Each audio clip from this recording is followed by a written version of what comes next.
welcome back to Emmy's Art Stuff. I'm Emmy, and today I would like to talk to you a little bit about inspiration and artist block. So a couple of artists that I follow really like to say that artist block is not really a thing. I kind of see where they're coming from as far as when you just can't think of anything to do, just sit down and draw and see what comes out. You just have to do it. You just have to keep going. And if you do, eventually something's gonna come of it, right? Of course, this comes with the stipulation of mental issues such as depression, anxiety, what have you. Personally, I suffer from both depression and anxiety that tend to thwart my desire to advance my artistic abilities. There are some days where I sit down to draw or paint or whatever I want to do, and I literally cannot think of a single thing. And the longer I sit there and the harder I try to come up with something, the worse that blank page is when it's staring back at me. Now, for some people, that's easy to disregard, move on, and for those people, congratulations, that is a blessing. For instance, this piece here, I used artprompts.org, and the prompt was something along the lines of, he's just a cat in a man suit. That alone is not too hard to go off of, but honestly, I really struggled on coming up with something that looked good.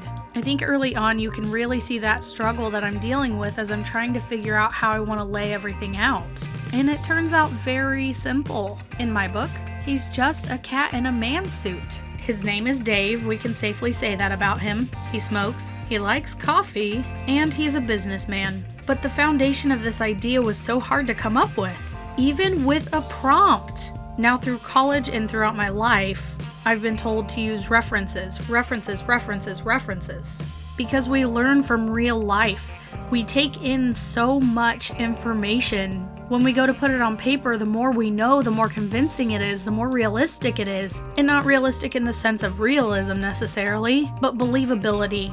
I think there's a distinction between those two things. Sometimes it's really hard to draw inspiration from thin air. I struggle with it. I know plenty of people who struggle with it and constantly tell me on a regular basis that they're having a hard time coming up with an idea. I've heard people talk about just getting out of your house and going to a cafe or going just anywhere outdoors, somewhere that's away from where you're sitting when you normally draw or paint or whatever. It really helps because you get to get out of your regular mindset. Inspiration is hard to find sometimes. I've found I really like to draw with headphones on, outside of my art room, outside of my house. I really dig coffee shops, which I know is a very basic white girl thing to say.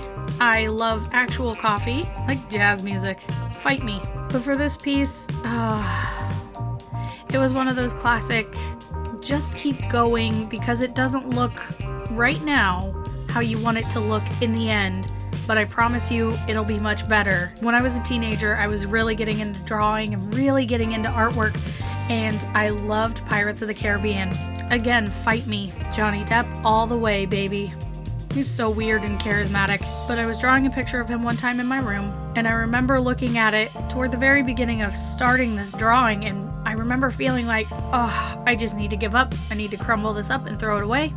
It's nothing, it's never gonna be anything, it's ugly, it doesn't look like him, but something in me just was too stubborn to throw it away at that point, and I kept going. By the end, it actually ended up looking like Johnny Depp, and I was like super surprised. From that, I take away the lesson that what you often start out with is not what it's going to end up being. And that's especially true for watercolor. You start out with the lightest layers because you can't add that stuff in later like you can with acrylic or gouache. And you just keep building up from there. I am constantly, with every single piece, I can't stress this enough, but with every single piece, I'm learning something new. Something that I didn't know before I started. Oh, I love it. I love watercolor painting. I love the learning of it all.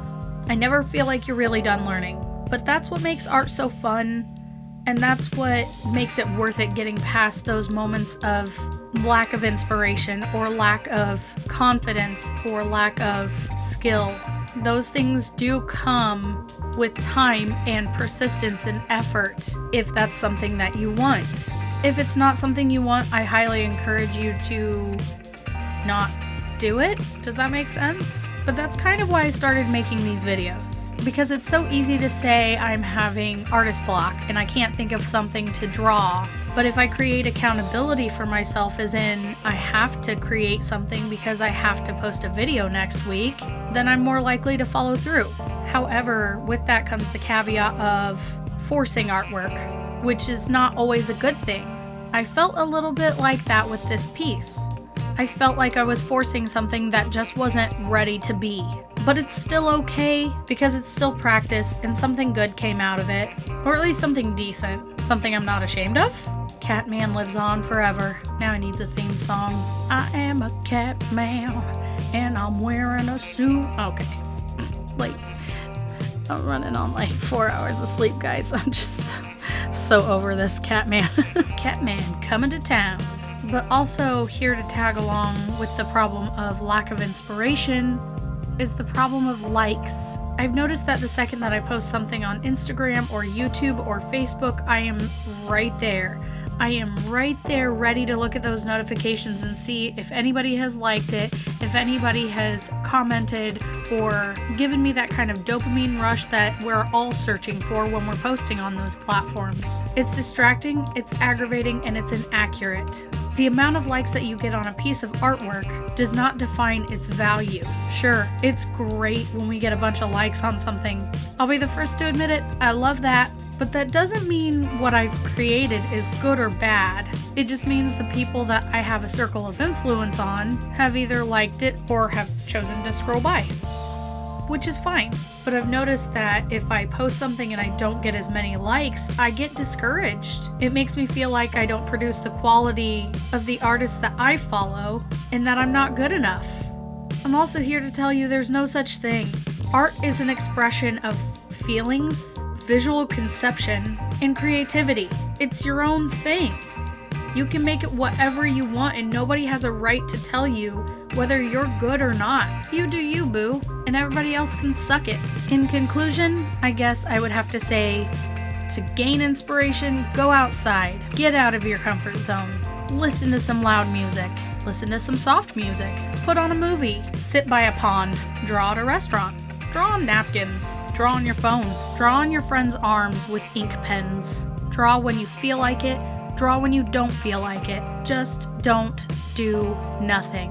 Because that only further feeds the notion that you're not good enough or that your artwork doesn't deserve to be put out there in the world. You know you're great. Just do it. Be great. I believe in you. So this is the part of the video where I beg you to like and subscribe just like every other YouTuber and ring the bell in order to get notifications when I post super cool, super fun stuff every Wednesday. Don't forget to follow me on Instagram at Emmy's Art Stuff. And please, I'm begging you, create stuff like this and send them to me. I want to see what you're creating. Until next time, stay creative.